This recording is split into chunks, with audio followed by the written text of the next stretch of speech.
no drugs in Surat city અનુસંધાને ગેરકાયદેસરના માદક ગાંજાના જથ્થા સાથે કિસમને પકડી પાડી એનડીપીએસનો કેસ શોધી કાઢતી સચિન પોલીસ માનનીય પોલીસ કમિશનર શ્રી અનુપમસિંહ ગહેલોત સાહેબના દ્વારા સુરત શહેરમાંથી નાર્કોટિક્સની પ્રવૃત્તિને સદંતર નેસ્ત નાબૂદ કરાવવા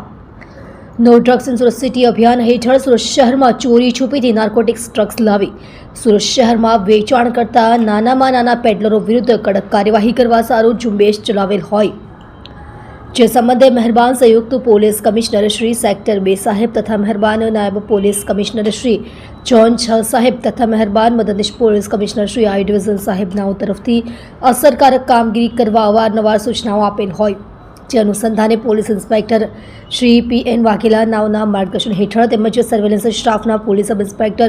શ્રી એનડી ડામોર નાઓના નેતૃત્વ હેઠળ સચિન પોલીસ સ્ટેશનના હેડ કોન્સ્ટેબલ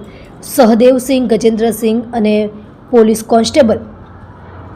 દશરથભાઈ માવજીભાઈ નાઓને મળેલ બાતમી હકીકતના આધારે સુરત શહેર સચિન જૂના સ્લમ બોર્ડ ખાતે આવેલ મેલડી માતાના મંદિર પાસે ફૂટપાથ ઉપર જાહેરમાં આરોપી પાસેથી